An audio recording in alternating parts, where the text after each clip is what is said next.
This is definitely a family dairy farm. My wife and I ran this farm for about 30 years with two daughters and a son. When our son came home 15 years ago, we knew we had to go from a 40 cow tie stall to the next level, so we went to the next step of building a new freestall barn with parlor. Went from 40 cows, we're now at about 150. And my son runs the operation. We have 500 acres, 250 owned, 250 rented. A little bit of cash crop, mostly feed for the livestock, and also run a small dairy beef operation on this farm too. Number one big challenge is one that everybody's facing in the P5, and that is quota availability. Very, very difficult to grow right now. Costs are going up, land prices in this region are going up. The number my son just gave me was 22% last year, and without being able to purchase quota, it's getting very, very difficult to expand. So that is by far the biggest challenge for the young producers, which is the ones that I care about. Very concerned about the price of our milk and where we're going as an industry, and I know we need the money. Expenses are huge, but we also have to decide, that income, how is it related to the market access that we have, especially with the customer agreement being in place, and we know that's going to come back and bite us in the future. I'd like to see a lot more work done on that as far as what the market will bear for price, and I think we have to be careful with that. The third one is, of course, is environment.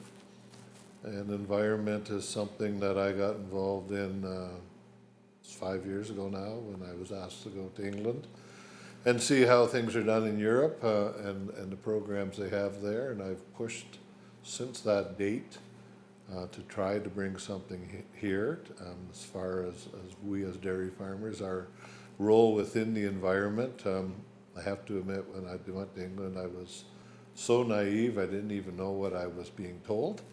But I get it now, and we went from working on it to being behind all within 6 months, and we definitely have to catch up, because what's happening in the environment, we're getting blamed for way too much of that, way more than what we are a part of, and I'd like to get that where we're ahead of the game instead of behind.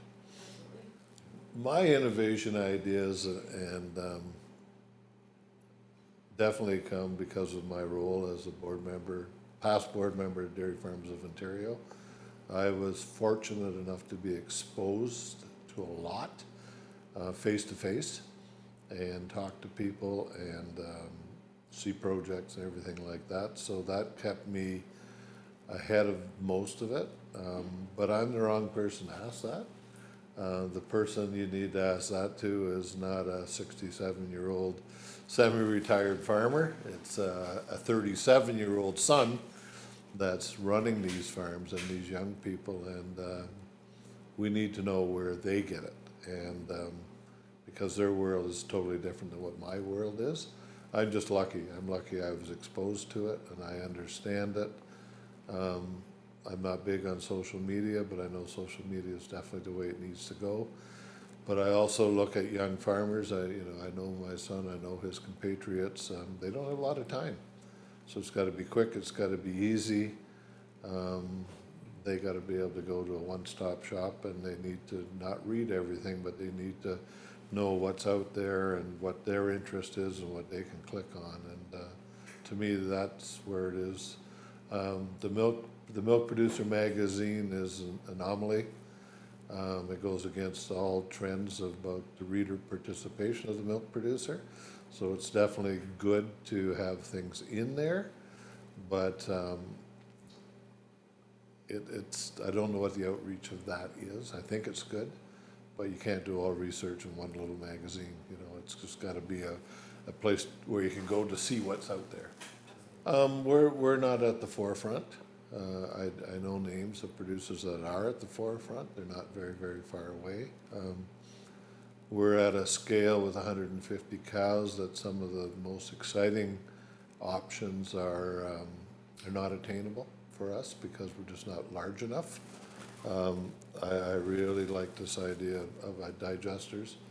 I see where it's going to go, but now I also recognize that that can be a cooperative workplace, especially in a large dairy area like here. They're producing methane to run hydro, but they're also now coming to Canada to produce natural gas, which would be really, really good. So that's one that I would like to pursue. As far as our farm, we've definitely done the simple things, as in, we collect cool our milk with cold water, and use that water for our heating, for our floor heating. We have a sand separation lane, which is very, very important to us. Our cows are bedded with sand, and that sand we know is the Cadillac. But it's an expensive project, so we do have a sand separation lane. We recycle 60 to 70% of our sand, put it back through the barn.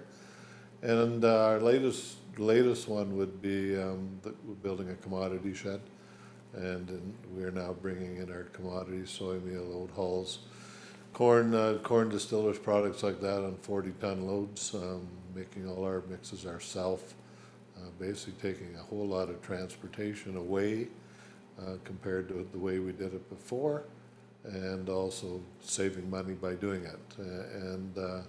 So yeah, we've worked on it, we're a part of it, but we know there's a lot more to it. And one of the ones we're just starting with last year is cereal crops, and keeping our land covered and using that as feed and double cropping. And the cost of land that we have around here now makes a huge difference if we can double crop. And so more and more people into that, and we're definitely starting with that too. I, with a fellow board member, was at Dairy Farmers of Canada's Research Day, and they had great projects. And one of the questions we asked was, how do you get this research out to the producers? And I'll never forget the answer. And the answer was, it's not our job, we just do research. And that really upset me. And so you just said the word others. And I'm afraid it's going to be on the others to get to follow this research, to know what the research is, to know how it fits in with producers, and to make it available. And I think Elric actually has done a bit of work on that, getting a project together for a KTT. And I think what you said is very, very important. And I haven't got my head around it, but there is the disconnect. That is the disconnect. As expenses go up, the major projects are millions. That's where I think cooperative work together would be a big part of it. The fact that we're not growing right now at a very slow rate makes it very, very difficult. But we need better information on different research projects to know, yeah, this is what it's going to cost, but also what are the returns on that. And once you know what the returns are, then you can start figuring how it's going to fit in and how it will fit into every single individual farm, because every farm is different. It has to do with size, it has to do with age, it has to do with debt load. And if that information was more prevalent, I think it would be a lot easier. And if I want to go to environment, which to me is number 3, but it's just as important as number 1, when I talked about the 3 research projects that we need to deal with. If we go to environment, this farm has been tested. We know we can sell carbon credits on this farm using the English protocol, and yet we're being challenged that we are really, really a big part of the environmental issue. And it's very, very simple. Yes, our cows produce methane, I know that, but we grow enough forage crops to offset that and be a plus. And we're a very normal farm. That's the kind of research that needs to be done. That needed to be done yesterday. And we need to know where we stand as every farm, We need to know what we're putting into the environment. We need to know what we're saving from the environment, and we got to put that together. How can we improve on that? And that is not going out to our producers. It's been done on this farm. It's been done on 4 farms. As of today, it's still not going out there, and it needs to go out there. And one of the simple answers on the farm we're sitting on right now is our first test study was better than our second one. And we were surprised the second one was poorer. So we asked, why did we go downhill? Why did we go backwards? Very, very simple. We started using sex semen. We had way too many heifers, and right away we had more animals on the same land base, and all of a sudden we got ourselves to a situation where we were worse. So what's that telling me? It's telling me exactly, yes, sex semen is what we want. That's what initiated our dairy beef industry. We got a lot of black calves out there because we can't afford to have all these heifers around anymore. We have numbers to prove it, but everybody needs those kind of numbers, and that research is not available in Canada at this time, and it should be. 2 things that are come from the top of my head. Number one, at Dairy Farmers of Ontario, I was on the research committee 8 years, and 2 or 3 of those I was chair. I never seen one researcher come to our meeting, a researcher. Nobody ever came to our meeting and asked us, what do you want? What's out there? What do you think? It was all, I was so frustrated, here's another ketosis study, to the point where we just threw them out because it was over and over and over again. I really, really wish a team of students would meet with the research committee once a year and just ask the committee and staff that are part of the research committee, what do you want? What do you want? Just like you're asking me today, what do you want? And I think from that, and that's nothing against David Kelton and Giselle Lapointe, they're excellent people. And I know the students relied on them, but I wish they'd have come to the grassroots and asked us, and that never ever happened. And number 2, I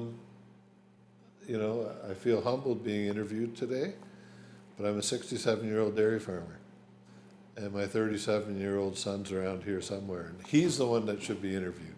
And I think as students, I want to see more students go to the grassroots, and through social media and through blogs, and they're very, very, the young producers in our industry are very good. They have to be.